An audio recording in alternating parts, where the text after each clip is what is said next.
What happens when a black waitress is fired for showing compassion to an elderly guest? One unexpected act sets off a chain of events that forces the elite to explain themselves. What happened next shook the entire system. When Jackie Rivers tied her apron and checked her bun in the staff room mirror that evening, she didn't know her kindness was about to turn into a career-ending offense. But deep down, oh yes, somewhere deep in that chest of hers, she felt it. Because in this city, in this restaurant, in that uniform, a black woman was never just a woman. She was service. She was staff. A polite presence expected to glide across the room like furniture with a pulse.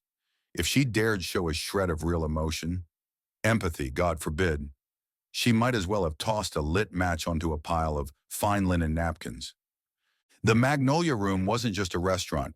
It was the cathedral of old Southern money and generational superiority complexes.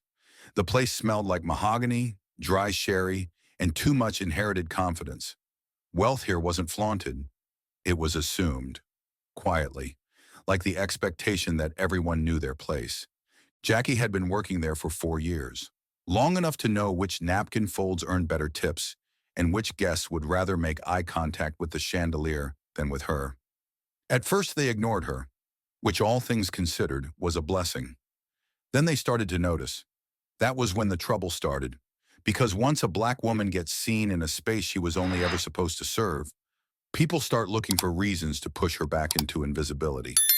That night she saw him, the older gentleman at table 8, hair combed meticulously, hands trembling just slightly as he ran a finger along the edge of his plate. His eyes drifted, unfocused, as though trying to pull a memory back from the mist. Sitting next to him, none other than Martin Bryce, an art dealer with the fashion sense of a Southern senator's grandson and the charm of a tax audit. White suit, cold cigar in his mouth, and a gaze sharp enough to appraise people the way he would a sculpture. Value first, humanity last. Jackie approached calmly, not a hint of performance in her demeanor. "Everything all right, sir?" she asked, her voice warm, steady. The old man blinked at her, clearly lost. I I forgot what I ordered." His voice trembled like it had forgotten how to be sure of itself. Jackie leaned in slightly, voice lowered just for him. "You ordered the medium rare ribeye with the 2018 Pinot Noir. You chose it like a man who knows exactly what he likes." A flicker of light returned to his eyes, and there it was. The smile. Faint but real. Recognition. For a few seconds, she gave that man his dignity back, but she had barely straightened up before she heard it. The snake's whisper over her shoulder. "I don't appreciate impromptu therapy sessions at dinner," Bryce muttered. And just like that, Eleanor Chapman, sitting beside him with one of those hats that screamed, "covering up a hollow crown," added, "She's a bit too attentive, don't you think?" Jackie heard them. Of course she did. That wasn't by accident. They wanted her to hear. People like that don't talk behind your back. They talk just loud enough so you know your place. By the end of the meal, while the forks clicked to a stop and people dabbled at the last bits of their overpriced soufflés, the manager floated across the room like a ghost wrapped in fake concern. "Jackie, swing by my office after your shift," he said, his smile thin as a blade. The kind of smile that says, "This is going to be polite, but not kind." She knew. In the manager's office, she sat down, looked him dead in the eyes, and waited. "Do you know what you did tonight?" he asked. "Yes," she said evenly. "I helped a man not get lost in front of a table full of strangers." He leaned forward like a preacher warming up a sermon. "This isn't a nursing home. It's an upscale dining experience. People come here for atmosphere, not emotional service." "You mean a white man with dementia ruined their ambiance?" she shot back. He sighed. Classic move. Hands steepled, expression practiced. "Clients say you make them uncomfortable. Too much personality. You're not supposed to be the main event. You're the background." She smiled tightly.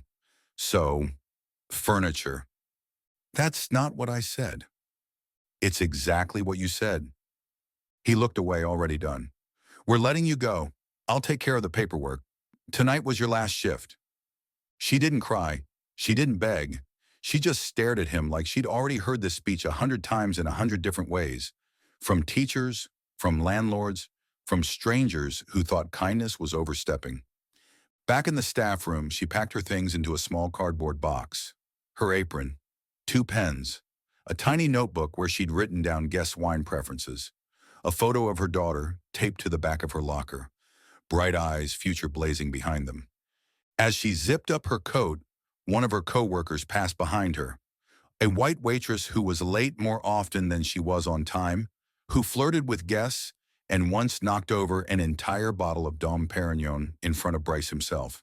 But she still had her job. Of course she did. Jackie was let go for caring too much. That woman couldn't care less, and was safe as Sunday service. On the mirror, someone had scrawled in lipstick, "You were the only real one in this museum of money. Don't let them dim your light." Jackie walked outside into the cool night air. She sat down on a bench box beside her, stomach full of fire and pride laced with fatigue. The city buzzed around her like it always did, indifferent and loud. She stared out into the traffic. Then she heard footsteps. "Miss Rivers?" She turned. A white man, mid-40s, stood there in a wool coat that looked expensive but worn. "I'm Tom Barton. You waited on my father tonight." She tensed. "If you're here to complain, take a number." "Number quite the opposite." He sat down beside her. "My father, he's in the early stages of dementia. He doesn't like going out anymore. He gets confused, embarrassed. But tonight, you saw him. You didn't look past him. You brought him back. Even for just a minute." He pulled out a check, slipped it into her hand. $10,000, a thank you. Not charity, not pity, and maybe an invitation. She blinked. "I'm starting a nonprofit," he continued. "We're going to support elders, veterans, people society tends to forget. I need someone with heart, not someone who knows buzzwords and spreadsheets. Someone who sees." She looked down at the check, then back at him. "I'm a waitress," he smiled. "And I'm a man who's learned that money can buy silence, but it can't buy grace. You have what this city forgot it needed." What happened next changed everything. You don't want to miss how this unfolds. The morning light came creeping in like an uninvited guest, brushing softly against the edges of Jackie Rivers' face as she blinked herself awake. The dream still clung to her, like the smell of fryer grease in an old uniform. Vague, unsettling, too real.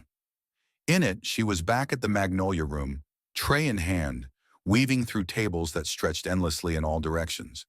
But every seat was empty, no faces, just chairs, and the silence of being unseen.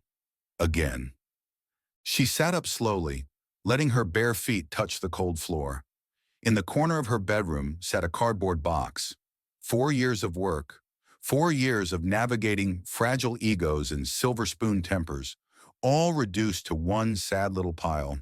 Her apron neatly folded, her pen, her little black book of guest wine preferences, her daughter's photo. The weight of it all sat like a rock on her chest. And then there it was, the check. $10,000. Black ink, white paper, clean and cold like a hospital sheet. Signed, Tom B. Barton. "In gratitude for your humanity." Neatly written. Next to it, his business card. "The Foundation for the Forgotten and Aging."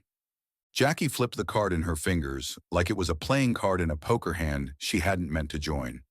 In a world where smiling too hard could get you fired, and where compassion was a liability rather than a virtue, the word foundation sounded less like help and more like a trap. Still, by 10 a.m., she was standing in front of a high-rise on Peachtree Street, glass and steel and so much quiet professionalism it made her teeth ache. She stepped inside, got her visitor pass, took the elevator to the 22nd floor. Her pulse drummed low in her ears. "Miss Rivers," a woman greeted her, blonde and polite, with a smile like a bank teller who just rejected your loan application but offered a mint instead. "Mr. Barton is expecting you." The office was clean, spacious, and very white. Not just the walls, the people, the decor, the tone. Even the coffee machine looked judgmental. Tom Barton stood by the window like he owned not just the building, but the skyline beyond it. Tall, crisp, the kind of man who could make a suit look like armor. "Thanks for coming," he said. "I'm not sure why I'm here yet," Jackie replied. No sugar in her voice, just facts. He turned from the window and motioned to a seat. "You're here to hear the truth and decide what to do with it." He sat across from her and folded his hands like he was about to confess something or ask her to join a revolution. "We're about to launch a foundation dedicated to supporting aging adults, especially those with cognitive conditions like my father. We have funding, we have a team, but what we don't have is soul."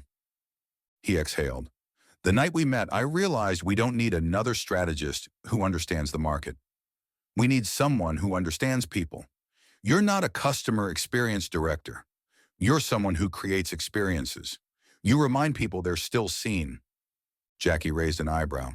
"So you want me to—" "Vice Director of Beneficiary Relations," he said. "The face, the heart, you." She let out a low chuckle. "I'm a waitress. Educated, sure. Experienced, maybe. But still, a waitress. I don't do cameras. I smile because I mean it, not because it's Tuesday." "And that," he said, leaning forward, "is exactly why we need you. Because you're not a performance. You're the real thing." There was a pause. "And how much," she asked slowly, "are you offering this non-performer waitress who happens to have a real heart?" He didn't flinch. 120,000 a year, bonuses, full health, and incentives based on one metric: how much you care." 2 weeks later, Jackie was in her new office. No tray, no apron, no mamming to every man in a sports coat. In front of her were spreadsheets, schedules for site visits to elder care facilities, lists of veterans who hadn't been contacted in months. And in the hallways, polite glances, stiff nods, and the kind of silence that said, "We see you, but we didn't vote for this." The real test came fast. On her third day, a woman named Sarah Miller showed up in her office unannounced. Blonde, sharp blazer, smile so clean it could cut glass. "Hey there," she said, voice syrupy but cold. "So, you're the new executive. Funny. Bryce said you got let go for being too clingy with customers, and now you're running the face of our foundation?"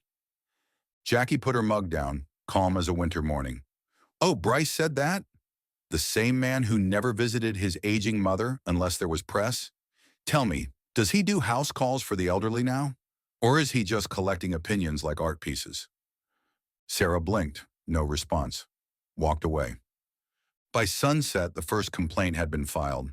Anonymous, of course. "The new staffer is emotionally involved with beneficiaries. Risk of blurred professional lines." By the next morning, a second note, this one via email. "I question whether someone with her background can properly represent our institution to our donors." No name, no courage. The office began to hum with whispers. In meetings, they didn't even try to hide it. She was a waitress? 6 figures? For smiling?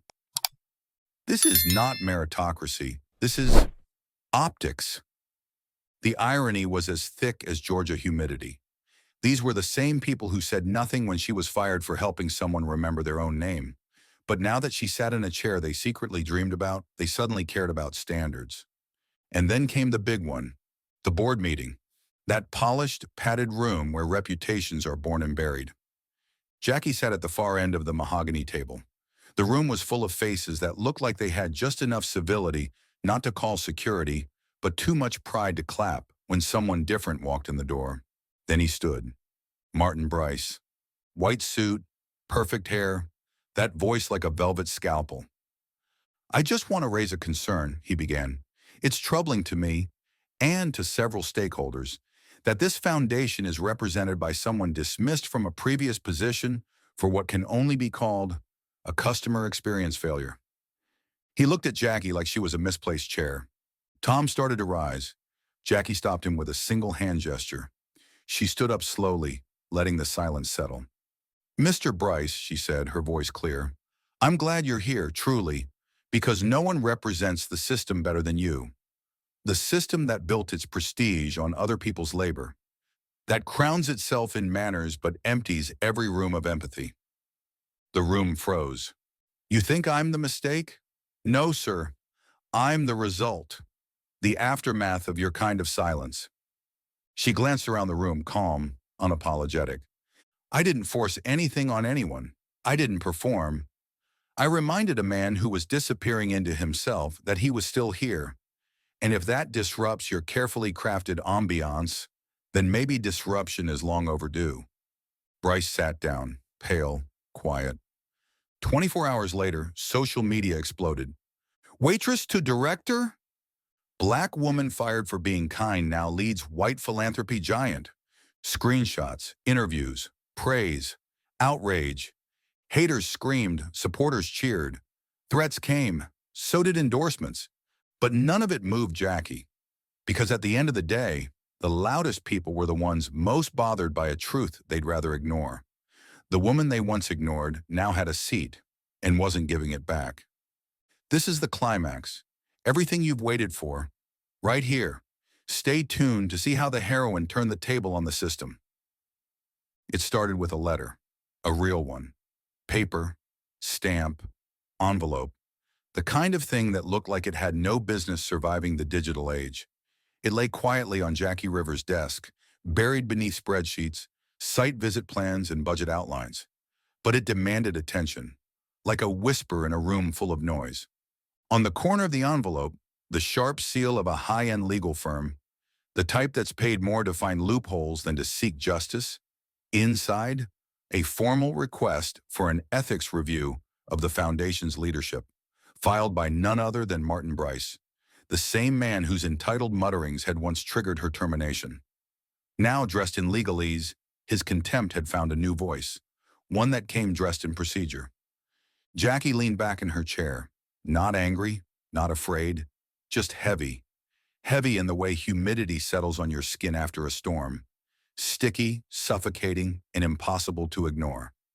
Because even when you survive the fire, the world still tells you you're not dressed for the dance. That afternoon, she was summoned to the boardroom. Long mahogany table, leather chairs, men in pale blue shirts with ties that all looked like variations of the same shade of self-importance. Thin glasses, polite nods, and not a single pair of eyes that met hers without calculation. We're here to discuss concerns, began one. Your background is unconventional. There's been considerable donor feedback. Potential reputational impact. Each voice adding another coat of polite condescension. It wasn't a conversation. It was a soft coup.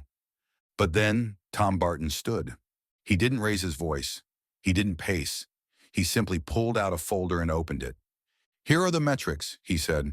In 3 months under Jackie's leadership, beneficiary feedback is up 46%. Repeat engagement has doubled. Satisfaction rating? 93% said she delivered more than expected. And this, on a bare-bones budget. He looked around the table. You're not worried about her performance. You're worried about how she looks in a photo. This isn't about qualifications. It's about discomfort. Then Jackie raised her hand, calmly. She didn't need anyone to speak for her. I'll say what needs saying, she said, rising to her feet. I'm 34, a black woman, single mother, former waitress, and everything you see as a flaw? That's my strength. That's what taught me how to be real, in a world that treats the elderly like checkboxes and branding opportunities. I see them, not as cases, not as potential revenue streams, as people. She paused, let the air thicken. If you believe leadership only belongs to those groomed in beige cubicles and Ivy League boardrooms, then I don't belong. And that's fine, because I wasn't manufactured for this role. I earned it. I am not your product. I am the result of everything your system tried to ignore and failed to erase. Silence, the kind that rings in your ears. Not one board member dared to interrupt. The next morning, her speech, filmed by a quiet intern with a sharp conscience, was viral. 2 million views in under 24 hours. The woman who told the truth in a room full of cowards. The waitress who dressed down billionaires with facts. When a black woman leads, it's not the room that shakes, it's the system. Jackie didn't post a word. She didn't tweet. She didn't retweet. She just showed up to work every day, head high, eyes forward. 1 week later, a man walked into the office. Older, weathered, cane in hand, coat threadbare but carefully buttoned. "Miss Rivers?" he asked, voice hoarse. "Yes? I'm Henry. I was at that dinner. I sat near your table." She nodded, slowly remembering. "I didn't say anything that night," he admitted. "I kept my head down, because that's what I learned to do. But watching you, I realized it wasn't you who was out of place. It was me." He pulled out a small envelope. "I don't have much, but I want you to know someone heard you." She took the envelope, not for the money, but because it meant the silence was breaking. By mid-month, the foundation received its largest anonymous donation ever. $2 million, no name, no signature, just a typed note. Sometimes the system needs to be rebuilt with the people it tried to bury. And what about the Magnolia Room? Well, half its regulars stopped showing up. New customers came in.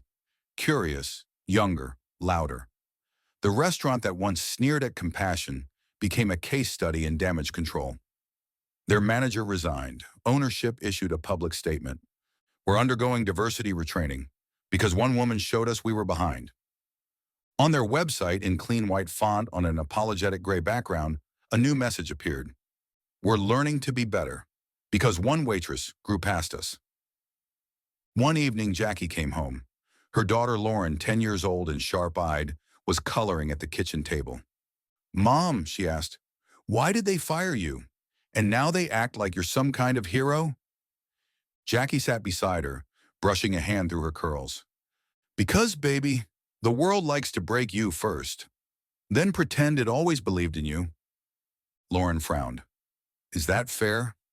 "No," Jackie said quietly, "but it's a chance to show others they don't need to be convenient to be worthy." A few weeks later, the phone rang. A television producer.